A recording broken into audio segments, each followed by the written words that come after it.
ಅಂತಾರಾಷ್ಟ್ರೀಯ ಲಯನ್ ಸಂಸ್ಥೆ ಜಿಲ್ಲೆ 317 ಜಿ ಮಂಡ್ಯ ಸಾಹಿತ್ಯ ಲಯನ್ ಸಂಸ್ಥೆಯ ವತಿಯಿಂದ ಸಾಧಕರಿಗೆ ಸನ್ಮಾನ ಹಾಗೂ ವ್ಯಕ್ತಿತ್ವ ವಿಕಸನ ಕುರಿತು ಉಪನ್ಯಾಸ ಕಾರ್ಯಕ್ರಮ ಮಂಡ್ಯ ನಗರದ ಸರ್ಕಾರಿ ಕೈಗಾರಿಕಾ ತರಬೇತಿ ಸಂಸ್ಥೆಯಲ್ಲಿ ಯಶಸ್ವಿಯಾಗಿ ನಡೆಯಿತು.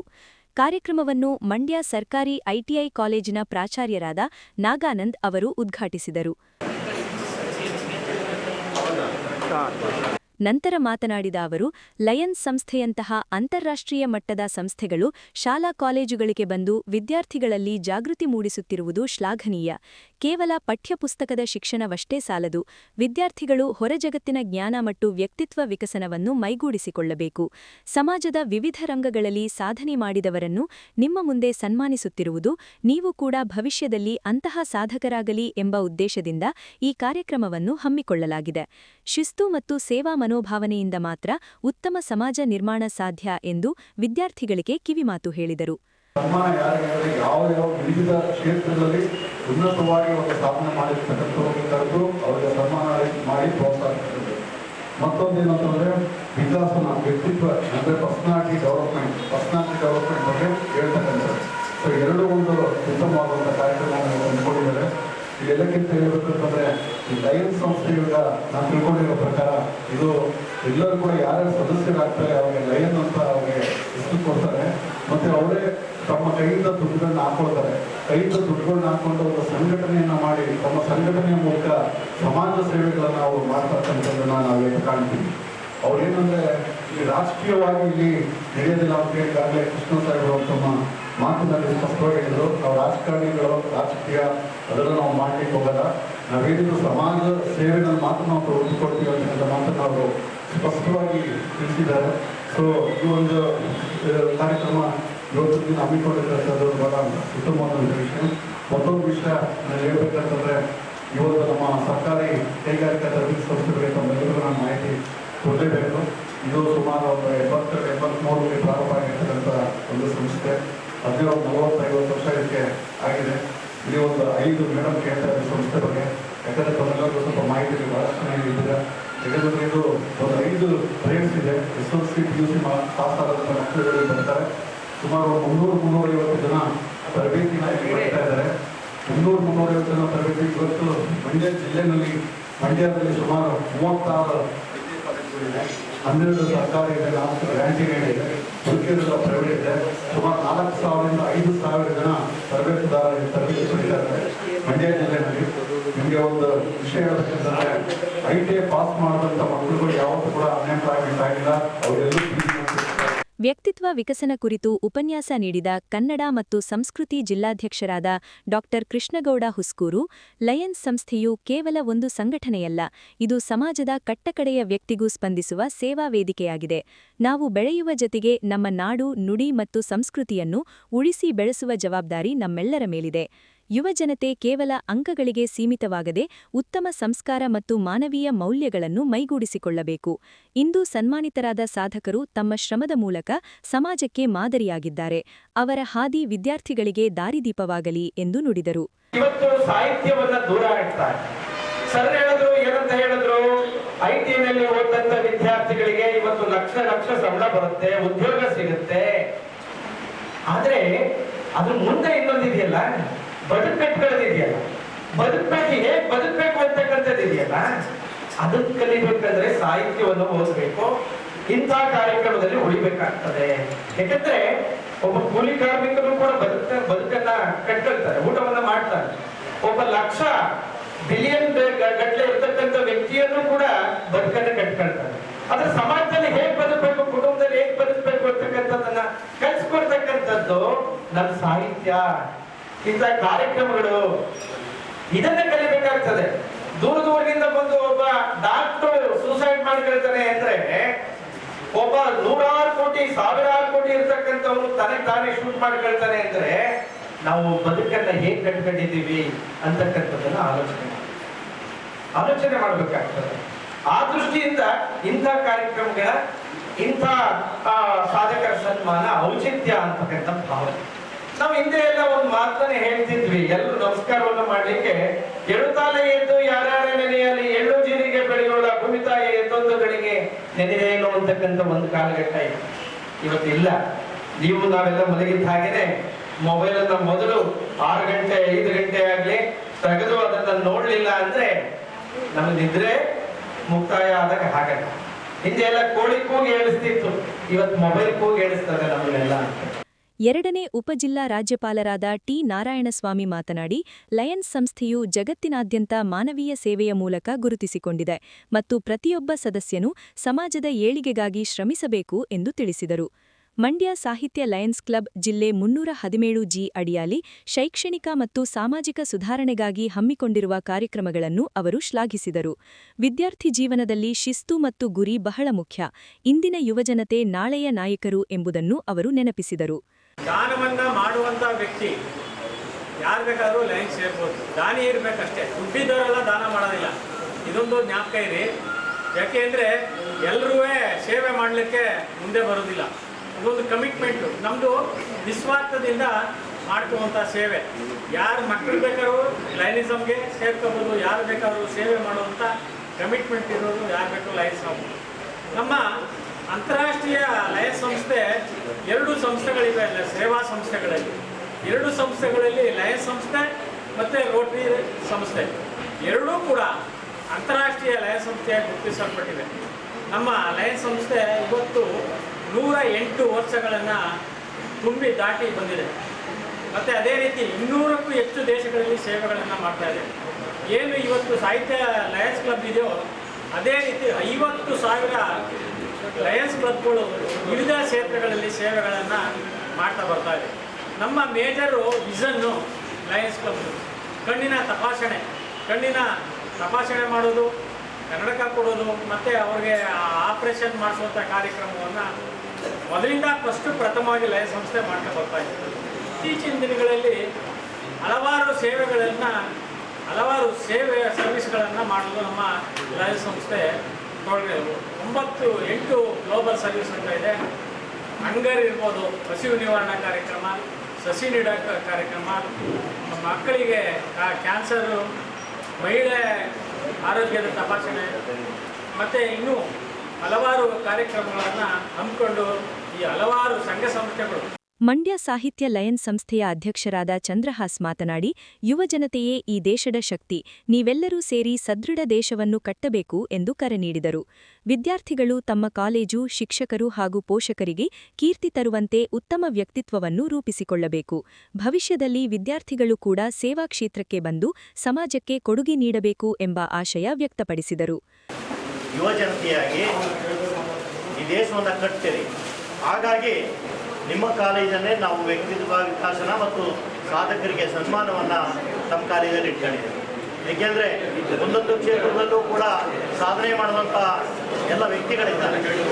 ಉದಾಹರಣೆಗೆ ಹೇಳಬೇಕು ಅಂದರೆ ಮಕ್ಕಳ, ನೀವು ಈ ದೇಶಕ್ಕೆ ಉತ್ತಮ ಪ್ರಜೆಗಳಾಗಿ ತಮ್ಮ ಶಾಲೆಗೆ, ತಮ್ಮ ಪ್ರಾಚಾರ್ಯರಿಗೆ ಮತ್ತು ಅಧ್ಯಾಪಕರೊಂದಕ್ಕೆ, ತಮ್ಮ ತಂದೆ ತಾಯಿಗಳಿಗೆ ಒಳ್ಳೆಯ ವಿದ್ಯಾರ್ಥಿಗಳಾಗಿ, ಒಳ್ಳೆಯ ವ್ಯಕ್ತಿಗಳಾಗಿ ಭವಿಷ್ಯವನ್ನು ರೂಪಿಸಬೇಕು.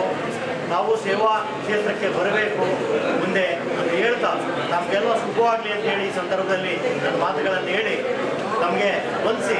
ಮಾಧ್ಯಮ ಮತ್ತು ಪ್ರಚಾರ ಜಿಲ್ಲಾಧ್ಯಕ್ಷರಾದ ಎಲ್ ಕೃಷ್ಣ ಮಾತನಾಡಿ, ಲಯನ್ಸ್ ಸಂಸ್ಥೆಯು ಕೇವಲ ಸ್ಥಳೀಯವಾಗಿ ಮಾತ್ರವಲ್ಲದೆ ರಾಜ್ಯ, ರಾಷ್ಟ್ರ ಹಾಗೂ ಅಂತಾರಾಷ್ಟ್ರೀಯ ಮಟ್ಟದಲ್ಲಿ ವ್ಯಾಪಿಸಿದೆ. ಯಾವುದೇ ರಾಜಕೀಯ ಹಸ್ತಕ್ಷೇಪವಿಲ್ಲದೆ ಸ್ವಯಂ ಪ್ರೇರಿತವಾಗಿ ಗಿಡ ನೆಡುವುದು, ರಕ್ತದಾನ ಶಿಬಿರ, ಕಣ್ಣಿನ ತಪಾಸಣೆ ಮತ್ತು ಸಾಧಕರನ್ನು ಗೌರವಿಸುವಂತಹ ಸೇವಾ ಕಾರ್ಯಗಳನ್ನು ಸಂಸ್ಥೆ ನಿರಂತರವಾಗಿ ಮಾಡುತ್ತಾ ಬಂದಿದೆ. ಇತ್ತೀಚೆಗಷ್ಟೇ ಜಿಲ್ಲಾಧಿಕಾರಿಗಳ ಕಚೇರಿ ಬಳಿ ಯಶಸ್ವಿಯಾಗಿ ಬಿಪಿ ಮತ್ತು ಶುಗರ್ ಪರೀಕ್ಷೆ ಶಿಬಿರವನ್ನು ಆಯೋಜಿಸಲಾಗಿತ್ತು ಎಂದು ಸ್ಮರಿಸಿದರು. ಲಯನ್ಸ್ ಸಂಸ್ಥೆ ಸೇವಾ ಕಾರ್ಯಕ್ರಮಗಳು ಸುಮಾರು ಮಾಡ್ಕೊಂಡು ಬಂದಿದೆ. ಅಂದರೆ ಮಂಡ್ಯ ಜಿಲ್ಲೆಯಲ್ಲಿ, ಇಡೀ ರಾಜ್ಯದಲ್ಲಿ, ರಾಷ್ಟ್ರದಲ್ಲಿ, ಎಲ್ಲ ಕಡೆ ದೇಶಗಳಲ್ಲಿ ನಡೀತಾ ಇದೆ ಲಯನ್ಸ್ ಸಂಸ್ಥೆ. ಹಾಗೆ ಒಂದ್ಸರಿ ಸರ್ಚ್ ಮಾಡೋ ಪ್ರತಿ ವಿದ್ಯಾರ್ಥಿಗಳು ಲಯನ್ಸ್ ಸಂಸ್ಥೆ ಏನೇನು ಕಾರ್ಯಕ್ರಮ ನಡೀತಾ ಇದೆ. ನಾವು ಯಾವ ರಾಜಕೀಯದವ್ರನ್ನೂ ಕೇಳಲ್ಲ, ನಾವು ಏನು ಬೇಕಾದರೂ ಸೇವೆ ಮಾಡ್ಕೊಂಡು ಹೋಗ್ತಾ ಇರ್ತೀವಿ. ಗಿಡ ನೆಡೋದಾಗ್ಬೋದು, ಸಾಧಕರಿಗೆ ಸನ್ಮಾನ ಆಗ್ಬೋದು, ಮತ್ತು ಕಣ್ಣಿನ ತಪಾಸಣೆ, ಅದನ್ನ ತಪಾಸಣೆ, ಎಲ್ಲ ಕಾರ್ಯಕ್ರಮಗಳನ್ನು ಯಾರು ನಾವು ರಾಜಕೀಯ ಸೇವೆ ಮಾಡ್ಬೋದು, ಅವ್ರ ಜಿಲ್ಲಾಧಿಕಾರಿ ನಾವೇನು ಬೇಕಾದ್ರೂ ಮಾಡ್ಬೋದು. ಆ ಸೇವೆಯನ್ನು ನಾವು ಸುಮಾರು ವರ್ಷಗಳಿಂದ ಮಾಡ್ಕೊಂಡು ಸಾಹಿತ್ಯ ಆ ಕಾರ್ಯಕ್ರಮವನ್ನು ಇವತ್ತು ನಿಮ್ಮ ಕಾಲೇಜಲ್ಲಿ ಇಟ್ಕೊಳ್ಳಿ. ಮೊನ್ನೆ ಜಿಲ್ಲಾಧಿಕಾರಿಗಳ ಕಚೇರಿ ಹತ್ರ ರಕ್ತದಾನ ಶಿಬಿರ ಇಟ್ಕೊಳ್ಳಿ. ರಕ್ತದಾನ ಅಂದರೆ ರಕ್ತ ನೀಸಿ ಮತ್ತು ಪರೀಕ್ಷೆ ಮಾಡೋದು, ರಕ್ತ ಪರೀಕ್ಷೆ ಮಾಡೋದು. ಅದೇ ರೀತಿ ಸುಮಾರು ಕಾರ್ಯಕ್ರಮಗಳನ್ನು ಈಗ ನಿಮ್ಮದು 2ನೇ ಕೈಗೆ ಮಾಡ್ತಾ ಇದ್ದೀವಿ. ಸಾಧಕರಿಗೆ ಸನ್ಮಾನ, ವಿವಿಧ ಕ್ಷೇತ್ರಗಳಲ್ಲಿ ಯಾರು ಸಾಧನೆ ಮಾಡಿದ್ದಾರೆ. ನಾಳೆ ದಿನ ನೀವು ಬರ್ಬೋದು, ಕ್ಷೇತ್ರಕ್ಕೆ ಇಲ್ಲೇ ಕೂತ್ಕೊಂಡು ಸನ್ಮಾನ ಮಾಡಿಸ್ಕೊಬೋದು. ವೈದ್ಯಕೀಯ ಕ್ಷೇತ್ರದಲ್ಲಿ ಡಾಕ್ಟರ್ ರಾಘವೇಂದ್ರ ಎಲ್, ಸಾಹಿತ್ಯದಲ್ಲಿ ಡಾಕ್ಟರ್ ಎನ್ಎಸ್ ದೇವಿಕಾ, ಶಿಕ್ಷಣದಲ್ಲಿ ಡಾಕ್ಟರ್ ನಾಗರತ್ನ, ಕಲೆಯಲ್ಲಿ ಸಿಎಸ್ ಚನ್ನಪ್ಪ, ಪಶುವೈದ್ಯಕೀಯದಲ್ಲಿ ಮಾಧು, ಪೌರಕಾರ್ಮಿಕರಾಗಿ ಸೇವೆ ಸಲ್ಲಿಸುತ್ತಿರುವ ಬಣ್ಣಾರಿ ಶಂಕರ್ ಮತ್ತು ರಕ್ತದಾನಿ ಎಎಸ್ ಮಧುಚಂದ್ರ ಅವರನ್ನು ಈ ಸಂದರ್ಭದಲ್ಲಿ ಸನ್ಮಾನಿಸಲಾಯಿತು.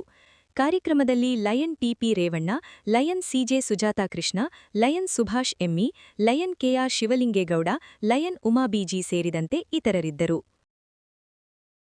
ಮಂಡ್ಯ ಮದ್ದೂರಿನ ಅಭಿವೃದ್ಧಿ ಕಾಮಗಾರಿಗಳು ತಮ್ಮ ಕನಸಿನ ಕೂಸೆಂದು ಮಾಜಿ ಸಚಿವ ಡಿಸಿ ತಮ್ಮಣ್ಣ ಹೇಳಿಕೊಂಡಿದ್ದು, ಈ ಸಂಬಂಧ ಬಹಿರಂಗ ಚರ್ಚೆಗೆ ಆಹ್ವಾನ ನೀಡಿದ್ದಾರೆ. ಅವರ ಸವಾಲು ಸ್ವೀಕರಿಸಿದ್ದೇವೆ. ಮಂಡ್ಯ ಜಿಲ್ಲಾ ಪತ್ರಕರ್ತರ ಸಂಘದ ಆವರಣದಲ್ಲಿ ಪತ್ರಕರ್ತರ ಸಮ್ಮುಖದಲ್ಲೇ ಚರ್ಚೆ ಮಾಡೋಣ ಎಂದು ಕಾಂಗ್ರೆಸ್ ಕಿಸಾನ್ ಮೋರ್ಚಾದ ಜಿಲ್ಲಾಧ್ಯಕ್ಷ ಮೋಹನ್ ಕುಮಾರ್ ತಿಳಿಸಿದರು. ಸುದ್ದಿಗೋಷ್ಠಿಯಲ್ಲಿ ಮಾತನಾಡಿದ ಅವರು, ಮದ್ದೂರು ಶಾಸಕ ಕೆಎಂ ಉದಯ್ ಅವರು ಮದ್ದೂರು ತಾಲೂಕಿಗೆ 1200 ಕೋಟಿ ರುಗಳ ಅನುದಾನ ತಂದು ಅಭಿವೃದ್ಧಿ ಕಾರ್ಯಗಳನ್ನು ಆರಂಭಿಸಿದ್ದು, ಇನ್ನೂ 900 ಕೋಟಿ ಅನುದಾನದ ಪ್ರಸ್ತಾವನೆ ಅನುಮೋದನೆಯ ಹಂತದಲ್ಲಿದೆ ಎಂದರು. 484 ಕೋಟಿ ವೆಚ್ಚದ ನಾಲೆ ಆಧುನಿಕೀಕರಣ, 187 ಕೋಟಿ ರು ವೆಚ್ಚದ ವಿದ್ಯುತ್ ವಿತರಣಾ ಕೇಂದ್ರದ ಕಾಮಗಾರಿಗಳು ನನ್ನದು ಎಂದು ಸಚಿವರು ಹೇಳಿದ್ದಾರೆ. ಈ ಸಂಬಂಧ ಉದಯ್ ಅವರು ಮಂಜೂರಾತಿ ಪತ್ರ ಪಡೆದಿದ್ದಾರೆ. ಈಗ ಯಾರಿಗೆ ನಾಚಿಕೆಯಾಗಬೇಕು ಎಂದು ಪ್ರಶ್ನಿಸಿದರು. ಕೆಎಂ ದೊಡ್ಡಿಯಿಂದ ಮದ್ದೂರು ನಗರಕ್ಕೆ ಕುಡಿಯುವ ನೀರೊದಗಿಸುವ ಕಾಮಗಾರಿಗೆ ಅವರ ಅವಧಿಯ 2021ರಲ್ಲಿ 10 ಕೋಟಿ ಮಂಜೂರಾಗಿತ್ತು. ಅವರ ಅವಧಿಯಲ್ಲಿ ರಸ್ತೆ ಮೇಲೆ ಕಾಮಗಾರಿಯ ಪೈಪ್ ಹಾಕಿಸಿ 5 ಕೋಟಿ ರು ಗುತ್ತಿಗೆದಾರನ ಹೆಸರಿಗೆ ಬಿಲ್ ಮಾಡಿದ್ದಾರೆ. ಈಗ ಆ ಪೈಪ್ಗಳು ಕಳಪೆ ಎಂದು ವರದಿ ನೀಡಿದ್ದಾರೆ. ಈಗ 5 ಕೋಟಿ ನಷ್ಟಕ್ಕೆ ಹೊಣೆ ಯಾರೆಂದು ತಿರುಗೇಟು ನೀಡಿದರು. ಮಾಜಿ ಸಚಿವರು, ಮಾಜಿ ಶಾಸಕರಾದಂಥ ಡಿಸಿ ತಮ್ಮಣ್ಣವರು ತಮ್ಮ ಮೂಲಕ ಮಾಧ್ಯಮಗೋಷ್ಠಿಯಲ್ಲಿ ಮಾತನಾಡ್ತಾ ಮದ್ದೂರು ಕ್ಷೇತ್ರದ ಅಭಿವೃದ್ಧಿ ವಿಚಾರವಾಗಿ, ನಮ್ಮ ಮದ್ದೂರು ಕ್ಷೇತ್ರದ ಶಾಸಕರ ವಿರುದ್ಧವಾಗಿ ಬಹಿರಂಗ ಚರ್ಚೆಗೆ ಒಂದು ಆಹ್ವಾನವನ್ನು ನೀಡಿದ್ದಾರೆ ಹಾಗೂ ಸವಾಲನ್ನು ಹಾಕಿದ್ದಾರೆ. ವಿಧಾನಸೌಧದ ಮುಂದೆ ನಾವು ಚರ್ಚೆಗೆ ಸಿದ್ಧ ಹಾಗೂ ಮಾಧ್ಯಮದ ಮೂಲಕ ನಾವು ಚರ್ಚೆಗೆ ಸಿದ್ಧ ಅನ್ನೋ ಒಂದು ಮಾತನ್ನು ಅವರು ನಿಮ್ಮ ಮೂಲಕ ಸಾರ್ವಜನಿಕವಾಗಿ ಹೇಳಿದ್ದಾರೆ.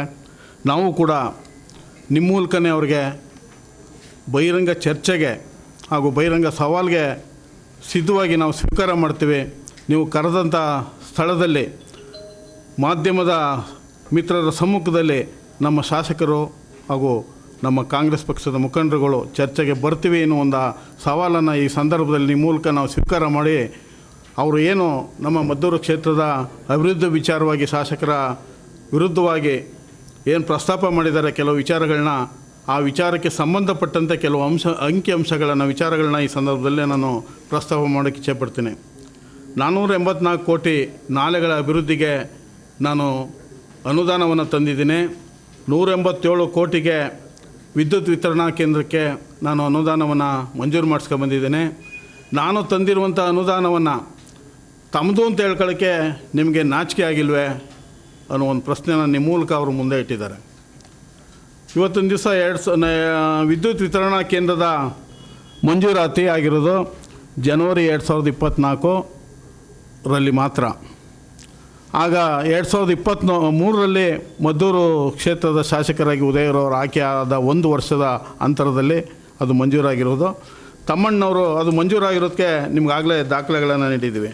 ಕಾಂಗ್ರೆಸ್ ಜಿಲ್ಲಾಧ್ಯಕ್ಷ ಹಾಗೂ ಮೈಶುಡೆಲ್ ಅಧ್ಯಕ್ಷ ಸಿಡಿ ಗಂಗಾಧರ್ ಮಾತನಾಡಿ, ಜೆಡಿಎಸ್ ಜಿಲ್ಲಾಧ್ಯಕ್ಷ ರಮೇಶ್ ಅವರು ಶಾಸಕ ಉದಯ್ ಅವರ ಬಗ್ಗೆ ಹಗುರವಾಗಿ ಮಾತನಾಡಿದ್ದಾರೆ. ಸಂವಿಧಾನಿಕ ಹುದ್ದೆಯಲ್ಲಿರುವವರ ಬಗ್ಗೆ ಮಾತನಾಡುವುದು ಸರಿಯಲ್ಲ ಎಂದು ಎಚ್ಚರಿಸಿದರು. ನಾವು ಕರೆಕ್ಟಾಗಿದ್ದೀವಿ. ಇಂಜಿನಿಯರ್ ಡಿಪಾರ್ಟ್ಮೆಂಟು ನೀವು ಮತ್ತೆ ಹೇಳ್ತೀನಿ ಕೇಳಿಸ್ಕೊಳ್ಳಿ, ಯಾವುದೇ ಸರ್ಕಾರಿ ಕೆಲಸ ಈ ರೀತಿ ಕೆರೆ ಉಳೆತ್ತಕ್ಕಂಥ ಸಂದರ್ಭದಲ್ಲಿ ಲೀಡು ಲಿಫ್ಟು ಬರಲ್ಲ. ಲೀಡು ಲಿಫ್ಟು ಅಂದರೆ ತಗೊಂಡು ಹೋದಂಥ ಮಣ್ಣನ್ನು ತಗೊಳ್ಳೋದಕ್ಕೆ ಮತ್ತೊಂದಕ್ಕೆ ಮಗದೊಂದಕ್ಕೆ ವಾಲಂಟ್ರೀಸು ತುಂಬ ಬಂದ್ಬಿಡ್ತಾರೆ.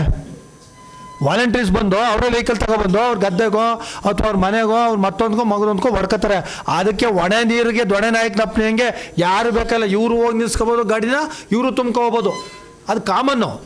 ಎಲ್ಲೇ ಕೆರೆ ಹೂಳೆತ್ತಬೇಕಾದ್ರೂ ಕೂಡ ಇತ್ತೀಚಿನ ದಿನಗಳಲ್ಲಿ ಕಮ್ಮಿ ವೆಚ್ಚದಲ್ಲಿ ಹೆಚ್ಚು ಕಾರ್ಯಕ್ರಮ ಮಾಡಬೇಕು ಅನ್ನೋ ಉದ್ದೇಶದಿಂದ ಏನು ಮಾಡ್ತದೆ, ಎಸ್ಟಿಮೇಟ್ ಮಾಡಾಗಲೇ ಇಂಜಿನಿಯರ್ ಡಿಪಾರ್ಟ್ಮೆಂಟು ಕನ್ಸರ್ನ್ ರೆಪ್ರೆಸೆಂಟೇಟಿವ್ ಹತ್ರ ಸರ್ ಈ ಥರ ಡಿಮ್ಯಾಂಡ್ ಇರ್ತದೆ ಇಲ್ಲಿರ್ತಕ್ಕಂಥ ಮರಳೋ ಮಣ್ಣಿಗೋ ಅವ್ರ ಗದ್ದೆ ಮತ್ತೊಂದು ಕೊಡ್ಕೋತಾರೆ, ಇದು ಸರ್ಕಾರದಿಂದ ಹಣ ಉಳಿತದೆ, ಇದ್ರ ಇನ್ನೂ ಅಷ್ಟು ಕೆಲಸ ಮಾಡ್ಬೋದು ಅಂದ್ಬಿಟ್ಟು ಅದನ್ನು ಎಸ್ಟಿಮೇಟ್ಗೆ ಸೇರಿಸಲ್ಲ. ಅದು ಭಾಳ ಕಾಂಪಿಟೇಷನಲ್ಲಿ ಸುತ್ತ ಇರ್ತಕ್ಕಂಥ ಬಾಡಿಗೆ ವೆಹಿಕಲ್ಗಳಿರಲಿ, ಎಷ್ಟು ಓನರ್ ಇರ್ತಾರೆ ಟ್ಯಾಕ್ಟ್ರ್ ಓನರ್ಸು ಅವರೆಲ್ಲರೂ ಕೂಡ ಲಿಫ್ಟ್ ಮಾಡ್ಕೋತಾರೆ. ಅದಕ್ಕೆ ಯಾವುದೇ ರೀತಿಯಾದ ಅಡ್ಡಿಲ್ಲ. ಗೋಷ್ಠಿಯಲ್ಲಿ ಕಾಂಗ್ರೆಸ್ ಕಾರ್ಯಾಧ್ಯಕ್ಷ ಚಿದಂಬರ್, ಹರೀಶ್, ಚಲುವರಾಜು, ರಾಮಕೃಷ್ಣ ಇತರರಿದ್ದರು. ತಾಲೂಕಿನ ದುದ್ದ ಹೋಬಳಿಯ ಮೇಲುಕೋಟೆ ವಿಧಾನಸಭಾ ಕ್ಷೇತ್ರದ ಜಿ ಮಲ್ಲಿಗೆರೆ ಗ್ರಾಮದಲ್ಲಿ ಸಣ್ಣ ನೀರಾವರಿ ಇಲಾಖೆ ವತಿಯಿಂದ 7.50 ಕೋಟಿ ರೂಪಾಯಿ ವೆಚ್ಚದಲ್ಲಿ ಜಿ ಮಲ್ಲಿಗೆರೆಯಿಂದ ಅನುಕುಪ್ಪೆ ಸಂಪರ್ಕ ಕಲ್ಪಿಸುವ ಲೋಕಪಾವನಿ ನದಿಗೆ ಅಡ್ಡಲಾಗಿ ಬ್ರಿಡ್ಜ್ ಕಮ್ ಬ್ಯಾರೇಜ್ ನಿರ್ಮಾಣ ಕಾಮಗಾರಿ, ಜಿ ಮಲ್ಲಿಗೆರೆಯಿಂದ ಹೊನ್ನೆಮಡುಗೆ ಹೋಗುವ ಬಳಿ ಲೋಕಪಾವನಿ ನದಿಗೆ ಅಡ್ಡಲಾಗಿ ಚೆಕ್ ಡ್ಯಾಂ ನಿರ್ಮಾಣ ಕಾಮಗಾರಿಗೆ ಶಾಸಕ ದರ್ಶನ್ ಪುಟ್ಟಣಯ್ಯ ಗುದ್ದಲಿ ಪೂಜೆ ನೆರವೇರಿಸಿದರು. ಬಳಿಕ ಮಾತನಾಡಿದ ಅವರು, ಜಿ ಮಲ್ಲಿಗೆರೆ ಗ್ರಾಮದ ಬಳಿ ಹರಿಯುವ ಹಳ್ಳಕ್ಕೆ 2 ಚೆಕ್ ಡ್ಯಾಂ ನಿರ್ಮಾಣ ಕಾಮಗಾರಿಗೆ ಗುದ್ದಲಿ ಪೂಜೆ ನೆರವೇರಿಸಲಾಗಿದೆ. ಮುಂದಿನ ದಿನಗಳಲ್ಲಿ ಹಲವಾರು ಕಾಮಗಾರಿಗಳಿಗೆ ಚಾಲನೆ ನೀಡಲಾಗುವುದು ಎಂದು ತಿಳಿಸಿದರು. 1 ಕೋಟಿ ರೂಪಾಯಿ ವೆಚ್ಚದಲ್ಲಿ ಹೇಮಾವತಿ ಇಲಾಖೆ ಇಂಜಿನಿಯರ್ ವಿಭಾಗದ ವತಿಯಿಂದ ಕೆರೆ ಹೂಳೆತ್ತುವ ಅಭಿವೃದ್ಧಿ ಕಾಮಗಾರಿಗೂ ಚಾಲನೆ ನೀಡಲಾಗುವುದು ಎಂದು ಹೇಳಿದರು. ಬ್ಯಾರೇಜು ಮತ್ತು 2 ಚೆಕ್ ಡ್ಯಾಮ್ಗಳು 7.5 ಕೋಟಿ ವೆಚ್ಚದಲ್ಲಿ ಕಾಮಗಾರಿನ ಚಾಲನೆ ಕೊಡೋಕ್ಕೋಸ್ಕರ ಜಿ ಮಲ್ಲಿಗೆರೆ ಅಲ್ಲಿ ಬಂದಿದ್ದೀವಿ. ಜೊತೆಗೆ ಇನ್ನು ಮುಂದಿನ ದಿನಗಳಲ್ಲಿ ಇನ್ನೂ ಹಲವಾರು ಕಾಮಗಾರಿಗಳನ್ನು ನಾವು ಇಲ್ಲಿ ಚಾಲನೆ ಕೊಡೋಕ್ಕೆ ಹೇಮಾವತಿ ಇದನ್ನೇ ಎಷ್ಟು ಒಂದು ಕೋಟಿ ರೂಪಾಯಿ ವೆಚ್ಚದಲ್ಲಿ ಕೆರೆ ಅಭಿವೃದ್ಧಿ ಮಾಡೋಕ್ಕೆ ಅದನ್ನು ಚಾಲನೆ ಕೊಡ್ತೀವಿ. ಅದರ ಜೊತೆಗೆ ಇನ್ನು ರಸ್ತೆ ಕಾಮಗಾರಿಗಳನ್ನೆಲ್ಲನೂ ಈ ಪಂಚಾಯತಿ ವ್ಯಾಪ್ತಿಯಾಗಿ ಬರೋಂಥ ಸುಮಾರು ರಸ್ತೆಗಳನ್ನು ನನಗೆ ಯಾವಾಗಲೂ ಇಲ್ಲಿ ಬಂದಾಗ ನಿಮ್ಮ ಪಂಚಾಯತಿ ಪಲ್ಗಟ್ಟ ಪಂಚಾಯತಿ ಎರಡರ ಮೇಲೆ ಅಕ್ಕಪಕ್ಕ ಇದ್ದೀರಿ, ಇವೆರಡು ಪಂಚಾಯತಿ ಅತಿ ಹಿಂದೆ ಉಳಿದಿರೋದಂತ ನಮಗೆ ಗಮನದಲ್ಲಿದೆ. ಅದಕ್ಕೆ ಏನೇನು ಮಾಡಬೇಕು, ಈಗ ಪಲ್ಗಟ್ಟ ಒಂದು ಸತಿ ಮುಗಿಸಿದ್ದೀವಿ, ಈಗ ನೆಕ್ಸ್ಟ್ ಜಿ ಮಲ್ಲಿಗೆರೆ ಪಂಚಾಯತಿ ತಗೊಂಡು ಬರೀ ರಸ್ತೆ ಒಂದೇ ಅಲ್ಲ ಮತ್ತು ಆರ್ಥಿಕವಾಗಿ ನಿಮ್ಮನ್ನೆಲ್ಲ ಮೇಲಕ್ಕೆತ್ತಬೇಕು ಅನ್ನೋದಕ್ಕೋಸ್ಕರ ಎಲ್ಲ ಕಾರ್ಯಕ್ರಮಗಳನ್ನು ರೂಪಿಸೋಕ್ಕೆ ಪ್ರಯತ್ನಗಳನ್ನು ಮಾಡ್ತಾಯಿದ್ದೀವಿ. ಅದೇ ರೀತಿ ಕೆಲಸಗಳನ್ನು ಮಾಡ್ತಾಯಿದ್ದೀವಿ. ನಿಮ್ಮ ಎಲ್ಲರ ಸಹಕಾರ ಇರಲಿ, ಜೊತೆಗೆ ಈ ಒಂದು ಕಾಮಗಾರಿ ಸುಸಲಿತವಾಗಿ ನಡೀಲಿ. ಮತ್ತು ನನಗಿಲ್ಲಿ ಬಂದು ನಿಮ್ಮ ಜೊತೆ ಎಲ್ಲ ಈ ಕಾರ್ಯಕ್ರಮಕ್ಕೆ ಬಂದಿರೋದಕ್ಕೆ ನಿಮಗೆಲ್ಲರಿಗೂ ಬರಮಾಡ್ಕೊಂಡಿರ್ತೀನಿ, ನಿಮ್ಮೆಲ್ಲರಿಗೂ ಧನ್ಯವಾದ. ಈ ಸಂದರ್ಭದಲ್ಲಿ ತಾಲೂಕು ಪಂಚಾಯಿತಿ ಮಾಜಿ ಅಧ್ಯಕ್ಷ ಬೀರಪ್ಪ, ಮಾಜಿ ಸದಸ್ಯರಾದ ಪುಟ್ಟರಾಜು, ಶಿವಕುಮಾರ್, ಕಾಂಗ್ರೆಸ್ ಮುಖಂಡ ಪಿಎಸ್ ಆತ್ಮಾನಂದ, ರಾಮೇಗೌಡ, ರಮೇಶ್, ಪರಮೇಶ್, ದೊರೆಸ್ವಾಮಿ, ಕೃಷ್ಣೇಗೌಡ, ಸಣ್ಣ ನೀರಾವರಿ ಇಲಾಖೆ ಕಾರ್ಯಪಾಲಕ ಎಂಜಿನಿಯರ್ ಇಮ್ರಾನ್ ಖಾನ್, ಸಹಾಯಕ ಕಾರ್ಯಪಾಲಕ ಎಂಜಿನಿಯರ್ ಎನ್ ಈಶ್ವರ್, ಸಹಾಯಕ ಎಂಜಿನಿಯರ್ ಕಿರಣ್ ಸೇರಿದಂತೆ ಇತರರು ಭಾಗವಹಿಸಿದರು.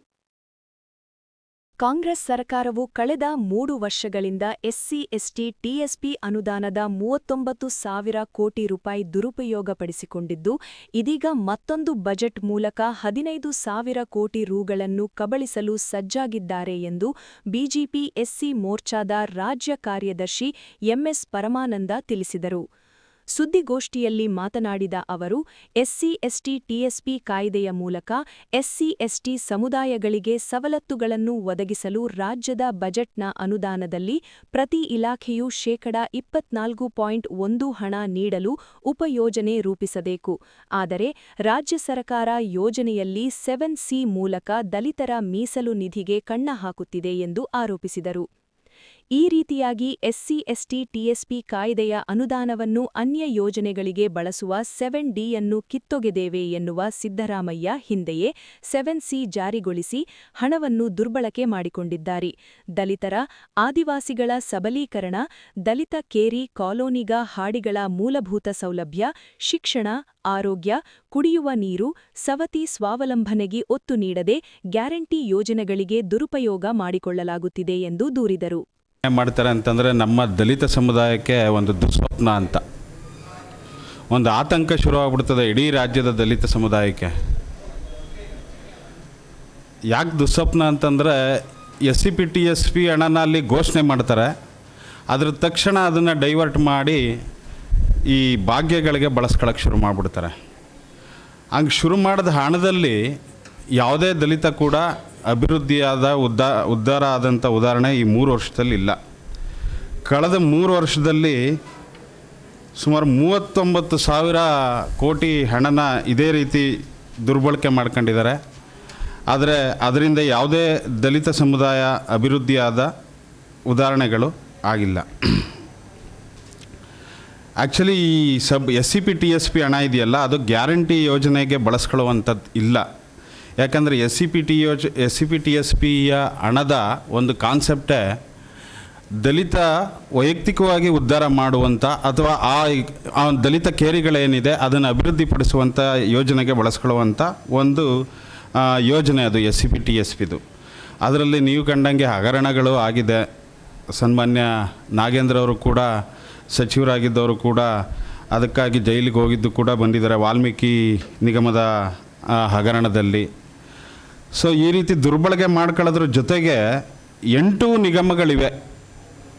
ಆ 8 ನಿಗಮಗಳು ಕೂಡ ₹1 ಕೂಡ ಈಗ ಅದರಲ್ಲಿಲ್ಲ. ತುಂಬ ಸಲ ಅವರು ಆ ಕ್ಯಾಟಲಾಗ್ ಪ್ರಿಂಟ್ ಮಾಡಿಸ್ತಾರಲ್ಲ, ಆ ಪ್ರಿಂಟ್ ಮಾಡಿಸೋ ಹಣನೂ ಕೂಡ ಇಲ್ಲ ಅಂತ ನಾವು ಯಾವುದೋ ಒಂದು ಯೋಜನೆ ಬಗ್ಗೆ ಕೇಳಕ್ಕೆ ಹೋದಾಗ ನಮ್ಮ ಕೈಗೆ ಒಬ್ಬ ಅಧಿಕಾರಿ ಆ ಕ್ಯಾಟಲಾಗ್ ಕೊಟ್ಬಿಟ್ಟು, ಸರ್ ಇದಕ್ಕೆ ಜೆರಾಕ್ಸ್ ಮಾಡಿಸ್ಬಿಟ್ಟು ನಮ್ಗೆ ವಾಪಸ್ ತಂದು ಕೊಡಿ, ಯಾಕಂದರೆ ಈ ಸಲ ಅದನ್ನು ಪ್ರಿಂಟ್ ಹಾಕ್ಸಿಲ್ಲ ಅಂತ. ಅಂದರೆ ಅಷ್ಟರ ಮಟ್ಟಿಗೆ ಅದು ದರಿದ್ರತೆಗೆ ತಳ್ಳಿಬಿಟ್ಟಿದ್ದಾರೆ ಅದನ್ನು, ಅಭಿವೃದ್ಧಿ ನಿಗಮಗಳನ್ನ. ಏನೆಲ್ಲ ಅಭಿವೃದ್ಧಿ ಮಾಡಬೇಕಾಗಿತ್ತು ಅದನ್ನು ಮಾಡ್ದೇ ಆ ರೀತಿ ಅವರು ಇದು ಮಾಡಿದ್ದಾರೆ. ಇದರಲ್ಲಿ ಯೋಜನೆಗಳಿವೆ: ಗಂಗಾ ಕಲ್ಯಾಣ ಯೋಜನೆ, ಐರಾವತ ವಾಹನ ಯೋಜನೆ, ಭೂ ಒಡೆತನ ಯೋಜನೆ, ವಿದ್ಯಾರ್ಥಿಗಳ ಸ್ಕಾಲರ್ಶಿಪ್ಪು, ವಿದೇಶಗಳಲ್ಲಿ ಉನ್ನತ ವ್ಯಾಸಂಗ ಮಾಡುವಂಥ ವಿದ್ಯಾರ್ಥಿಗಳಿಗೆ ಇದರಿಂದ ಪ್ರಬುದ್ಧ ಯೋಜನೆ ಅಂತ ಹಣ ಕೊಡೋ ಒಂದು ಇದಿತ್ತು, ಅದು ಕೂಡ ಇಲ್ಲ. ವಸತಿ ಶಾಲೆಗಳಿಗೆ ಸರಿಯಾದ ರೀತಿ ಕಟ್ಟಡದ ವ್ಯವಸ್ಥೆನೂ ಇಲ್ಲ, ಅದಕ್ಕೆ ಸರಿಯಾದ ರೀತಿ ಊಟದ ವ್ಯವಸ್ಥೆನೂ ಇಲ್ಲ. ಹಾಸ್ಟೆಲ್ ಕಟ್ಟಡಗಳು ಕೂಡ ಇಲ್ಲ, ಊಟದ ವ್ಯವಸ್ಥೆನೂ ಕೂಡ ಇಲ್ಲ. ಇವೆಲ್ಲವೂ ಕೂಡ ಮಾಡಬೇಕಾಗಿದ್ದು ಈ SCPTSP ಹಣದಿಂದಲೇ. ಆದರೆ ಅದನ್ನು ಇವರು ಮಾಡ್ತಾ ಇಲ್ಲ. ಗೋಷ್ಠಿಯಲ್ಲಿ ಜಿಲ್ಲಾಧ್ಯಕ್ಷ TG Shankar, Venkatesh, MS Dharanendra, TS Harish, Anil Kumar ಇದ್ದರು. ಮಂಡ್ಯ ಜಿಲ್ಲಾಡಳಿತದಿಂದ ಮಾರ್ಚ್ 7ರಂದು ಬೆಳಿಗ್ಗೆ 10 ಗಂಟೆಗೆ ನಗರದ ಅಂಬೇಡ್ಕರ್ ಭವನದಲ್ಲಿ ಯೋಜಿಸಿರುವ ಪರಿಶಿಷ್ಟ ಜಾತಿ ಮತ್ತು ಪರಿಶಿಷ್ಟ ಪಂಗಡ ಸಮುದಾಯಗಳ ಮೇಲೆ ಉಂಟಾಗುತ್ತಿರುವ ದೌರ್ಜನ್ಯ ಪ್ರಕರಣಗಳನ್ನು ತಡೆಗಟ್ಟುವ ಬಗ್ಗೆ ಹಾಗೂ ಅಸ್ಪೃಶ್ಯತೆಯ ನಿರ್ಮೂಲನೆ ಕುರಿತು ಜಿಲ್ಲಾ ಮಟ್ಟದ ವಿಚಾರಗೋಷ್ಠಿ ಮತ್ತು ಕಾರ್ಯಾಗಾರ ಕಾರ್ಯಕ್ರಮದಲ್ಲಿ ಜಿಲ್ಲೆಯ ಎಲ್ಲರೂ ಭಾಗವಹಿಸುವಂತೆ ಡಾ. BR ಅಂಬೇಡ್ಕರ್ ಸ್ವಾಭಿಮಾನ ಜಾಗೃತಿ ಅಭಿಯಾನ ಸಮಿತಿಯ ರಾಜ್ಯಾಧ್ಯಕ್ಷ CM ಕೃಷ್ಣ ತಿಳಿಸಿದರು. ಸುದ್ದಿಗೋಷ್ಠಿಯಲ್ಲಿ ಮಾತನಾಡಿದ ಅವರು, ದೇಶದಲ್ಲಿ ಜಾತಿ, ವರ್ಗ, ಧರ್ಮ, ಲಿಂಗ ಆಧಾರಿತ ತಾರತಮ್ಯ, ಅಸಮಾನತೆ, ದೌರ್ಜನ್ಯಗಳನ್ನು ನಿರ್ಮೂಲನೆಗೊಳಿಸಿ ಸಮಾನತೆ ಸಾಧಿಸಿ ರಾಷ್ಟ್ರದ ಏಕತೆ ಮತ್ತು ಅಭಿವೃದ್ಧಿಗೆ ಶ್ರಮಿಸುವುದು ನಮ್ಮ ಕರ್ತವ್ಯ, ಜವಾಬ್ದಾರಿ ಹಾಗೂ ಸಾಮಾಜಿಕ ಹೊಣೆಗಾರಿಕೆ ಎಂದರು. ಆದ್ದರಿಂದ ಕಾರ್ಯಕ್ರಮದಲ್ಲಿ ಜಿಲ್ಲೆಯ ಎಲ್ಲ ನಾಗರಿಕರು, ಪದವೀಧರರು, ಯುವ ಸಮೂಹ, ಸಂಘಟನೆಗಳ ಮುಖಂಡರು, ವಿದ್ಯಾರ್ಥಿಗಳು, ಮಹಿಳಾ ಸಂಘಟನೆಗಳು, ಕನ್ನಡಪರ, ರೈತಪರ, ದಲಿತರ ಸಂಘಟನೆಗಳು, ಜನಪ್ರತಿನಿಧಿಗಳು ತಪ್ಪದೇ ಭಾಗವಹಿಸಿ ಯಶಸ್ವಿಗೊಳಿಸುವಂತೆ ಮನವಿ ಮಾಡಿದರು. 7/3/2026 ಶನಿವಾರ ಅಂದರೆ ನಾಳೆ ಡಾ. BR ಅಂಬೇಡ್ಕರ್ ಭವನದಲ್ಲಿ ಜಿಲ್ಲಾಡಳಿತ, ಸಮಾಜ ಕಲ್ಯಾಣ ಇಲಾಖೆ ಮತ್ತು ಕಾನೂನು ಸೇವೆಗಳ ಪ್ರಾಧಿಕಾರ ಜಂಟಿ ಆಶ್ರಯದಲ್ಲಿ ಕರ್ನಾಟಕ ರಾಜ್ಯದಲ್ಲೇ ಪ್ರಥಮ ಬಾರಿಗೆ ಮಂಡ್ಯ ಜಿಲ್ಲೆಯಲ್ಲಿ prevention of atrocity act and protection of civil rights 1977 red with the untouchable offence act ಈ ಕಾಯ್ದೆ ಅಡಿಯಲ್ಲಿ ಅಸ್ಪೃಶ್ಯತೆ ಆಚರಣೆಗಳನ್ನು, ದೌರ್ಜನ್ಯ ಪ್ರಕರಣಗಳನ್ನ ಮುಂಜಾಗ್ರತಾ ಕ್ರಮವಾಗಿ ಯಾವ ರೀತಿ ತಡಿಬೇಕು ಅಂತಕ್ಕಂಥ ಏನು ನಿರ್ದೇಶನ ಇದೆ ಮತ್ತು ಭಾರತ ಸಂವಿಧಾನದ ಅನುಚ್ಛೇದ 17ರ ಆದೇಶ ಏನಿದೆ ಅದರ ಅನ್ವಯ ನಾಳೆಗೆ ಕಾರ್ಯಕ್ರಮವನ್ನು ಒಂದು ವಿಶಿಷ್ಟ ಮತ್ತು ಕಾನೂನು ಅರಿವು ಜಾಗೃತಿ ಕಾರ್ಯಾಗಾರವನ್ನು ನಾಳೆ ಹಮ್ಮಿಕೊಂಡಿದೆ ಜಿಲ್ಲಾಡಳಿತ. ಮೊದಲಿಗೆ ಈ ಕಾರ್ಯಕ್ರಮವನ್ನು ಅಂದರೆ ಕಾಯ್ದೆ ಬಂದು 1989, ಅದು ಆಲ್ರೆಡಿ 36 ವರ್ಷ ಆಯಿತು. 95 ರೂಲ್ಸ್ ಬಂದು ಆಲ್ರೆಡಿ ಹೆಚ್ಚು ಕಡಿಮೆ 30 ವರ್ಷ ಆಯಿತು. ಆದರೂ ಸಹ ಇದನ್ನು ರಾಜ್ಯಾದ್ಯಂತ ಇದು ಕೇಂದ್ರ ಸರ್ಕಾರದ ಕಾಯ್ದೆ ಆಗಿದ್ದರೂ ಸಮೇತ ಎಲ್ಲ ರಾಜ್ಯಗಳಿಗೂ ಪವರ್ಸ್ನ ಕಾನೂನು ಕೊಟ್ಟಿದೆ. 1995 ರೂಲ್ಸ್ ಆಗಿದೆ ಮತ್ತು ಪ್ರೊಟೆಕ್ಷನ್ ಆಫ್ ಸಿವಿಲ್ ರೈಟ್ಸ್ 1977 ಬಂತು. ಇಷ್ಟೆಲ್ಲ ಇದ್ರೂ ಸಹ ಯಾವುದೇ ರಾಜ್ಯಗಳು ಅಥವಾ ಯಾವುದೇ ಜಿಲ್ಲಾಡಳಿತಗಳು ಈ ವಿಚಾರಕ್ಕೆ ಸಂಬಂಧಪಟ್ಟಂತೆ ಬಂದಾಗ ಯಾರೂ ಇಷ್ಟೊಂದು ಇಚ್ಛಾಶಕ್ತಿಯನ್ನು ಪ್ರದರ್ಶನ ಮಾಡಿರಲಿಲ್ಲ. ಅದಕ್ಕೆ ನಾವು ಮೊದಲಿಗೆ ಇಡೀ ಜಿಲ್ಲೆಯ ಸಮಸ್ತ ನಾಗರಿಕರ ಪರವಾಗಿ ಕಾನೂನು ಸುವ್ಯವಸ್ಥೆಯನ್ನು ಜಾಗೃತಿಗೊಳಿಸಿ ನಾಗರಿಕರಿಗೆ ಅಲ್ಲಿನ ಯಾವ ರೀತಿ ಕಾನೂನುಗಳಿದ್ದಾವೆ, ಯಾವ ರೀತಿ ಸಾಮರಸ್ಯದಿಂದ ಹೋಗಬೇಕು ಅಂತ ತಿಳುವಳಿಕೆ ಕೊಡಬೇಕು ಅಂತ ಕೊಡಿಸ್ಬೇಕು, ಕಾರ್ಯಕ್ರಮ ಏರ್ಪಡಿಸಬೇಕು ಅಂತ ತೀರ್ಮಾನ ತಗೊಂಡಿರ್ತಕ್ಕಂಥ ಜಿಲ್ಲಾಡಳಿತಕ್ಕೆ ಮೊದಲಿಗೆ ಅಭಿನಂದನೆಗಳನ್ನ ಸಲ್ಲಿಸೋಕ್ಕೆ ಇಷ್ಟಪಡ್ತಾ ಇದ್ದೀವಿ ಈ ಮೂಲಕ. ಜೊತೆಗೆ ಈ ಕಾರ್ಯಕ್ರಮದ ಉದ್ದೇಶ ಏನಂತಂತಂದರೆ, ಭಾರತ ಒಂದು ಎಲ್ಲ it is A sub continent country. India is the sub continent country. ಭಾರತವನ್ನು ಉಪಖಂಡ ಅಂತ ಕರೀತಾರೆ. ಇಲ್ಲಿ ಜಗತ್ತಿನ ಎಲ್ಲ ಧರ್ಮಗಳು, ಜಗತ್ತಲ್ಲಿ ಎಲ್ಲೂ ಇರದಿರತಕ್ಕಂಥ ಜಾತಿಗಳು, ಕ್ಲಾಸ್ ಸೊಸೈಟಿ, ಕ್ಯಾಸ್ಟ್ ಸೊಸೈಟಿ, ಆಚಾರ ವಿಚಾರ, ಸಂಸ್ಕಾರ, ಸಂಸ್ಕೃತಿ ಎಲ್ಲವೂ ವಿಭಿನ್ನತೆಯಿಂದ ಕೂಡಿದ್ರು ಸಮೇತ ಯೂನಿಟಿ ಇನ್ ಡೈವರ್ಸಿಟಿ ಅಂತ ಕರೀತಾರೆ. ಅಂಥ ದೇಶದಲ್ಲಿ ಈ ಅಸ್ಪೃಶ್ಯತೆ ಆಚರಣೆ ಅಂತಕ್ಕಂಥದ್ದು ಬೇಕೋ ಬೇಡವೋ ಅದು ಬಂದ್ಬಿಟ್ಟಿದೆ. ಜಾತಿ ಆಧಾರಿತವಾಗಿ ಅನ್ಟಚಬಿಲಿಟಿ ಪ್ರಾಕ್ಟೀಸು ಅದನ್ನು ಎರಾಡಿಕೇಷನ್ ಮಾಡಬೇಕು, ನಿರ್ಮೂಲನೆ ಮಾಡಬೇಕು, ವ್ಯಾನಿಷ್ ಮಾಡಬೇಕು ಅಂತ ಕಾರಣಕ್ಕೆ ಭಾರತ ಸಂವಿಧಾನವನ್ನು ರಚನೆ ಮಾಡಿದಂಥ ಬಾಬಾ ಸಾಹೇಬ್ ಅಂಬೇಡ್ಕರ್ ಅವರು ಮತ್ತು ಆವತ್ತಿನ ಎಲ್ಲ ದೇಶದ ಎಲ್ಲ ನಾಯಕರುಗಳು ಇದನ್ನು ಒಪ್ಪಿಕೊಂಡು ಅನುಚ್ಛೇದ 17 ಅಡಿಯಲ್ಲಿ ನಿಷೇಧಗೊಳಿಸಲಾಗಿದೆ, ನಿರ್ಮೂಲನೆಗೊಳಿಸಲಾಗಿದೆ ಅಂತ ಸಂವಿಧಾನದಲ್ಲಿ ಜಾರಿಯಾಗಿದೆ. ಆದರೆ ನಾಗರಿಕರಿಗೆ ತಿಳುವಳಿಕೆ ಬರಬೇಕು ಅಂತಂದಾಗ ದೇರ್ ಶುಡ್ ಬಿ ಎವಲ್ಯೂಷನ್. ಅದು ಕಾಲಕ್ರಮೇಣ ಆಗುವಂಥದ್ದು. ಅಂಥ ಸಂದರ್ಭ ಕಾನೂನುಗಳು ಇವತ್ತು ಅದ್ರ ಬಗ್ಗೆ ಕಾನೂನು ಅರಿವು ಮೂಡುವಂಥ ಕಾರ್ಯಕ್ರಮವನ್ನು ಮಂಡ್ಯ ಜಿಲ್ಲೆಯಲ್ಲಿ ರಾಜ್ಯದಲ್ಲೇ ಪ್ರಥಮ ಬಾರಿಗೆ ಹಮ್ಮಿಕೊಳ್ಳಲಾಗಿದೆ. ಗೋಷ್ಠಿಯಲ್ಲಿ ಡಾಕ್ಟರ್ ಬಿಆರ್ ಅಂಬೇಡ್ಕರ್ ವಾರಿಯರ್ಸ್ ರಾಜ್ಯಾಧ್ಯಕ್ಷ ಎಚ್.ಜಿ. ಗಂಗಾಧರ್, ಡಿಸಿ ಮಹೇಂದ್ರ, ಶಿವರಾಜ್ ಮರಳಿಗ, ಲೋಕೇಶ್, ವೆಂಕಟೇಶ್, ಮಹೇಶ್, ಸಿವೈ ನಿತ್ಯಾನಂದ, ಸುರೇಶ್ ಇದ್ದರು. ಮಳವಳ್ಳಿ ತಾಲೂಕಿನ ಮಾರೇಹಳ್ಳಿಯ 14 ಗುಂಟೆ ಸರ್ಕಾರಿ ಜಮೀನನ್ನು ಪುರಸಭೆಯ ಅಧಿಕಾರಿಗಳು ಅಕ್ರಮವಾಗಿ ಸ್ವತ್ತು ಮಾಡಿ ಅವ್ಯವಹಾರ ಎಸಗಿದ್ದಾರೆ ಎಂದು ಆರ್ಟಿಐ ಕಾರ್ಯಕರ್ತ ಬಿಎ ಕಲ್ಲೇಶ್ ತಿಳಿಸಿದರು. ಸುದ್ದಿಗೋಷ್ಠಿಯಲ್ಲಿ ಮಾತನಾಡಿದ ಅವರು, ಗ್ರಾಮದ ಸರ್ವೆ ನಂಬರ್ 1/3ರಲ್ಲಿರುವ ಸ್ಥಳದಲ್ಲಿ 0.02 ಗುಂಟೆ ಸರ್ಕಾರಿ ಖರಾಬಿದ್ದರೂ ಅಧಿಕಾರಿಗಳು 50/50 ಅನುಪಾತದಲ್ಲಿ ಸ್ವತ್ತು ಮಾಡಿಕೊಟ್ಟು ಲಕ್ಷಾಂತರ ಹಣ ಲಪಟಾಯಿಸಿದ್ದಾರೆ ಎಂದು ಆರೋಪಿಸಿದರು. ಸ್ವತ್ತು ಮಾಡಿಕೊಂಡವರು ರಾಷ್ಟ್ರೀಯ ಹೆದ್ದಾರಿ ಪ್ರಾಧಿಕಾರದಿಂದ ಭೂಸ್ವಾಧೀನ ಮಾಡಿಕೊಂಡಿರುವುದಕ್ಕೆ ಅಧಿಕಾರಿಗಳಿಂದ ಲಕ್ಷಾಂತರ ಪರಿಹಾರ ಪಡೆದಿದ್ದಾರೆ. ಇದಕ್ಕೆ ಪುರಸಭೆ ಅಧಿಕಾರಿಗಳು ಮಾಡಿರುವ ಅವಾಂತರವೇ ಕಾರಣ ಎಂದು ದೂರಿದರು. ತಾಲೂಕು ವಾರ್ಡ್ ನಂಬರ್ 11 ಮಾರಳ್ಳಿ ಸೇರಿದ ಜಮೀನು ಸರ್ವೆ ನಂಬರ್ಲಿ ಜಮೀನು ಇರುತ್ತೆ ನೋಡಿ ಸರ್. ತಮಗೂ ಕೊಟ್ಟಿದ್ದೀನಿ. 16 ಗುಂಟೆ ಸರ್ವೆ ನಂಬರ್ ಈಗಲೂ ಸರ್ವೆ ನಂಬರ್ಲಿದೆ. 2 ಗುಂಟೆ ಸರ್ಕಾರಿ ಖರಾಬಿದೆ. ಇದನ್ನು ಈಗಲೂ RTCಲಿ ಓಡ್ತಾ ಇದೆ. ಇದನ್ನು ಪುರಸಭೆಯವರು 20-20 ಅನುಪಾತದಲ್ಲಿ ಖಾತೆ ಮಾಡಿಕೊಟ್ಟಿದ್ದಾರೆ ಅನಧಿಕೃತವಾಗಿ. 20-20 ಏನು ಅಂದರೆ 50-50 ಏನು ಅಂದರೆ ಸಬ್ ರಿಜಿಸ್ಟರ್ ರೈಟ್ ಏನಿದೆ ಅದು ಬಿಟ್ಟು ಈ ಭೂಸ್ವಾಧೀನಗೆ ನ್ಯಾಷನಲ್ಗೆ ಹೋಗಿದೆ, ಅದನ್ನು ಇವರು ಮಾಡಿಕೊಡೋದು, ಖಾತೆ ಮಾಡಿಕೊಡೋದು. ಅಲಿಲೇಷನ್ ಆಗದೆ ಇರೋದು ಜಮೀನು ಇದನ್ನು ಯಾರಿಗೆ ಇಲ್ಲಿ ಒಂದು 8 ಜನಕ್ಕೆ ಮಾಡಿದ್ದಾರೆ ಸರ್. 6ರಿಂದ 8 ಜನಕ್ಕೆ ಮಾಡಿದ್ದಾರೆ. ಅದನ್ನು ನಾನು ದುಡ್ಡು ಪಡೆಯೋಕ್ಕೆ ಹೋಗ್ತಾರೆ ಸರ್ ಅವರು ಎಲ್ಲಿ ಭೂ ಸ್ವಾಧೀನ ಇದರಲ್ಲಿ ಆಯಿತಾ. ಅದನ್ನು ನಾನು ಮಾಹಿತಿ ಹಕ್ಕಿನಡಿ ಎಲ್ಲ ದಾಖಲಾತಿಯನ್ನು ಪಡೆದು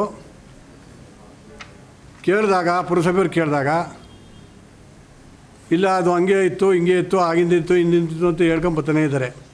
ಅದರಲ್ಲಿ ಹೆಂಗೇನೆಂದರೆ ಫಸ್ಟನ್ನು ಈ ಡಾಕ್ಟರ್ ಸರನ್ವಿನಿತಾರವರು 8,000 ಚಿಲ್ಲರೆ ಇದು ಮಾಡಿಸ್ಕೊಂಡವ್ರೆ, 7,000 ಚಿಲ್ಲರೆಗೆ ಚದರಡಿ. ಅದನ್ನು ಭೂ ಸ್ವಾಧೀನ ಕೊಟ್ಟು ಅದನ್ನು ದುಡ್ಡು ಪಡಿತಾರೆ, ಲಕ್ಷಾಂತರ ರೂಪಾಯಿ ದುಡ್ಡು ಪಡಿತಾರೆ. ಎರಡನೇದಾಗಿ ಅದರಲ್ಲೇ ಬಿ ಅಂತ ಮಾಡ್ಕೊಂಡು 2 ಗುಂಟೆ ಜಮೀನಲ್ಲಿ ಭಾಸ್ಕರನವ್ರಿಗೆ 1 ಗುಂಟೆ ಮಾಡ್ತಾರೆ. ಅವರು ನಾಗೇಂದ್ರನವ್ರಿಗೆ ಕ್ರಾಯ್ ಕೊಡ್ತಾರೆ ಅದೇ 1 ಗುಂಟೆನ. 1 ಗುಂಟೆಯಲ್ಲಿ ರಿಜಿಸ್ಟ್ರೇಷನಲ್ಲಿರೋದು ಕ್ರಾಯಪತ್ರ ಪ್ರಕಾರ 949 ಚದರಡಿ ಬರಬೇಕು. ಆಯಪ್ಪ ಏನು ಮಾಡ್ತಾನೆ, ಇದರಲ್ಲಿ ನೋಟ್ರಿ ಪೇಪರಲ್ಲಿ ಮಾಡಿಸ್ಕೊಂಡು ಅದನ್ನು ಹೆಚ್ಚುವರಿಯಾಗಿ 380 ಚದರಡಿ ಜಾಸ್ತಿ ಮಾಡಿ ನ್ಯಾಷನಲ್ಗೆ ಕೊಟ್ಟು 4 ಚಿಲ್ಲರೆ ಲಕ್ಷ ತಗೋತಾನೆ. ಅದಾದ ನಂತರ ಈ ಕೀಳಲಿಲ್ಲ 3ನೇವರು ಅವರು ಕ್ವೀನ್ ಲೀಲಾ ಅಂತೇಳಿ ಅವರು. ಆಯಮ್ಮ ಅವ್ರಿಗೆ ಜಮೀನೇ ಇದೇ ಇಲ್ಲ, ಅದಕ್ಕೆ ಸಂಬಂಧಪಟ್ಟ ಇದೇ ಯಾವುದೇ ದಾಖಲಾತಿ ಇಲ್ಲ. ಗೋಷ್ಠಿಯಲ್ಲಿ ನಾಗೇಶ್, ಶಿವಣ್ಣ, ಪುಟ್ಟರಾಜು ಇದ್ದರು. ಹೊಳಲು ಗ್ರಾಮದ ಹೃದಯ ಭಾಗದಲ್ಲಿರುವ ಶಕ್ತಿ ದೇವತೆಯಾದ ಶ್ರೀ ಮಾರಮ್ಮ ದೇವಿ ದೇವಸ್ಥಾನದಲ್ಲಿ ನೂತನವಾಗಿ ಜೀರ್ಣೋದ್ಧಾರಗೊಂಡಿರುವ ದೇವಾಲಯದ ಉದ್ಘಾಟನೆ ಹಾಗೂ ಪೂಜಾ ಕೈಂಕರ್ಯಗಳು ಶ್ರೀ ತಾಂಡವೇಶ್ವರ ಸ್ವಾಮಿ ದೇವಸ್ಥಾನದ ಅರ್ಚಕರಾದ ಪ್ರದೀಪ್ ದೀಕ್ಷಿತ್, ಮಂಜುನಾಥ್ ದೀಕ್ಷಿತ್ ರವರ ಮಾರ್ಗದರ್ಶನದಲ್ಲಿ ದೇವಿಗೆ ಕಳಸ ಸ್ಥಾಪನೆ, ದುರ್ಗಾ ದೀಪಾರಾಧನಾ ನಮಸ್ಕಾರ, ವಾಸ್ತುಹೋಮ, ವಿಶೇಷ ಅಲಂಕಾರ ಮಾಡಲಾಗಿತ್ತು. ಶ್ರೀ ಬಲಮುರಿ ಗಣಪತಿ ದೇವಸ್ಥಾನದಿಂದ ಹೂ ಹಂಬಾಳೆ ಪೂಜಾ ಕುಣಿತದೊಂದಿಗೆ ಬಸಪ್ಪನ ಮೆರವಣಿಗೆ ಮಾಡಿಕೊಂಡು ಮೀಸಲು ನೀರನ್ನು ತೆಗೆದುಕೊಂಡು ನಂತರ ದೇವಿಗೆ ಪ್ರಾಣಪ್ರತಿಷ್ಠೆ, ಪಂಚದುರ್ಗ ಹೋಮ, ಅಲಂಕಾರ, ಕುಂಭಾಭಿಷೇಕ, ಮಹಾಮಂಗಳಾರತಿ, ಅಭಿಷೇಕ, ತೀರ್ಥಪ್ರಸಾದ ವಿನಿಯೋಗ ಮಾಡಲಾಯಿತು.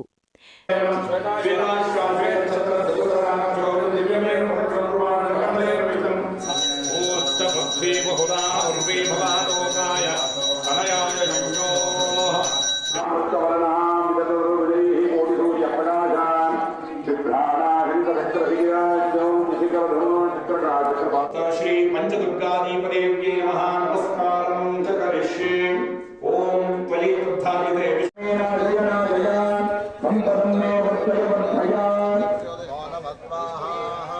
ಸರ್ವತ್ರ ಮಹಾಗಣಪತಯ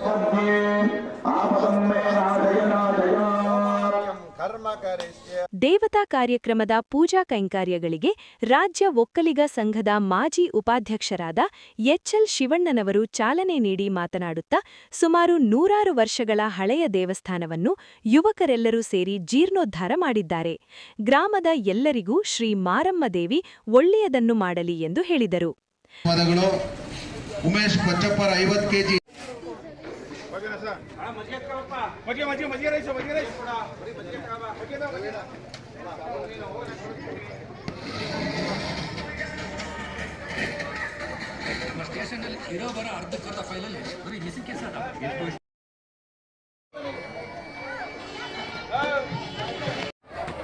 ಗ್ರಾಮ ಪಂಚಾಯತ್ ಅಧ್ಯಕ್ಷರು ರಮೇಶ್ ಚೇತಂದ್ರ ಅವರು ದಯಮಾಡಿ ವೇದಿಕೆ ಹತ್ರ ಬರಬೇಕು. ಮಗನ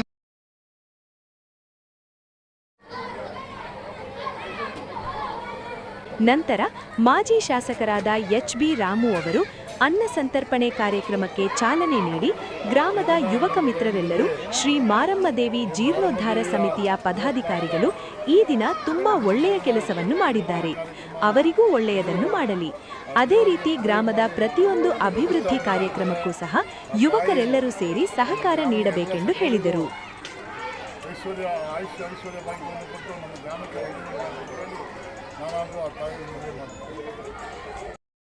ಪ್ರತಿಷ್ಠಾಪನಾ ಕಾರ್ಯಕ್ರಮದ ಅಂಗವಾಗಿ ನಿನ್ನೆಯಿಂದ ಗಣಪತಿ ಪೂಜೆ, ಪುಣ್ಯಾಹ, ದೇವನಾಂದಿ ಹಾಗೂ ಕಲಶ ಸ್ಥಾಪನೆ, ವಿಶೇಷವಾಗಿ ದುರ್ಗಾದೀಪ ನಮಸ್ಕಾರವನ್ನು ಮಾಡಿ ನಿನ್ನೆಯ ವಾಸ್ತು ಹೋಮಗಳನ್ನು ಮಾಡಿ ನಿನ್ನೆ ಕಾರ್ಯಕ್ರಮಗಳನ್ನು ಮುಗಿಸಿದ್ದೇವೆ. ಇವತ್ತು ಬೆಳಗ್ಗೆ ಶುಭ ಮುಹೂರ್ತದಲ್ಲಿ ನೇತ್ರೋನ್ಮಿಲನ, ಪ್ರಾಣ ಪ್ರತಿಷ್ಠಾಪನೆ, ಪುನರ್ ಪ್ರಾಣ ಪ್ರತಿಷ್ಠಾಪನೆ ಎಲ್ಲ ಮಾಡಿ ದೇವಿಗೆ ಕುಂಭಾಭಿಷೇಕವನ್ನು ಮಾಡಿ, ಹಾಗೆಯೇ ಗಣಪತಿ ಆದಿತ್ಯಾದಿ ನವಗ್ರಹ ಪುರಸ್ಸರವಾಗಿ ಪಂಚದುರ್ಗಾ ಹೋಮವನ್ನು ಮಾಡಿ ಪೂರ್ಣಾಹುತಿ ಮಾಡಿ ನಂತರ ಮಹಾಕುಂಭಾಭಿಷೇಕವಾಗಿ ಈಗ ಅಲಂಕಾರ, ಮಹಾಮಂಗಳಾರತಿ ಆಗ್ತಿದೆ. ಜೊತೆಗೆ ಬಂದಂಥ ಎಲ್ಲ ಭಕ್ತಾದಿಗಳಿಗೆ ಅನ್ನ ಸಂತರ್ಪಣಾ ಕಾರ್ಯಕ್ರಮವನ್ನು ನೆರವೇರಿಸಲಾಗ್ತಾ ಇದೆ. ಎಲ್ಲ ಭಕ್ತಾದಿಗಳು ಶ್ರದ್ಧಾಪೂರ್ವಕವಾಗಿ ಈ ಕಾರ್ಯಕ್ರಮದಲ್ಲಿ ಭಗವತ್ ಕಾರ್ಯದಲ್ಲಿ ಭಾಗವಹಿಸಿ ತಮ್ಮ ತನುಮನಗಳ ಸಹಾಯಗಳೊಂದಿಗೆ ದೇವಿಯ ಕೃಪೆಗೆ ಪಾತ್ರರಾಗಿದ್ದಾರೆ. ಎಲ್ಲರ ಪರವಾಗಿ ಆ ದೇವಿಯ ಕೃಪಾ ಕಟಾಕ್ಷ ಸರ್ವ ಭಕ್ತರಿಗೂ ಸಿಗಲಿ ಅಂತೇಳಿ ಪ್ರಾರ್ಥನೆಯನ್ನು ಮಾಡ್ತೀವಿ.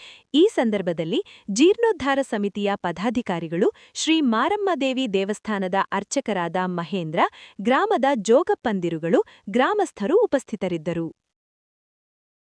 ಹಲಗೂರು ಸಮೀಪದ ಹುಸ್ಕೂರು ಗ್ರಾಮದ ಬಾಲಾಜಿ ಎಜುಕೇಷನ್ ಟ್ರಸ್ಟ್ನ ಸ್ಪಂದನಾ ಪಬ್ಲಿಕ್ ಸ್ಕೂಲ್ ಆವರಣದಲ್ಲಿ ಬುಧವಾರ ಸಂಜೆ ಆಯೋಜಿಸಿದ್ದ ಸ್ಪಂದನಾ ಸಂಭ್ರಮ 2026 ಮತ್ತು ಶಾಲಾ ವಾರ್ಷಿಕೋತ್ಸವ ಕಾರ್ಯಕ್ರಮವನ್ನು ರಾಷ್ಟ್ರಕವಿ ಕುವೆಂಪುರವರ ಅಳಿಯ, ವಿಶ್ರಾಂತ ಕುಲಪತಿಗಳು, ಕುವೆಂಪು ವಿಶ್ವವಿದ್ಯಾನಿಲಯದ ಶ್ರೀ ಚಿದಾನಂದಗೌಡ ಉದ್ಘಾಟಿಸಿ ಅವರು ಮಾತನಾಡಿದರು. ನಂತರ ಮಾತನಾಡಿದವರು, ನಿಜವಾಗಿಯೂ ನನಗೆ ತುಂಬ ಖುಷಿಯಾಗುತ್ತಿದೆ.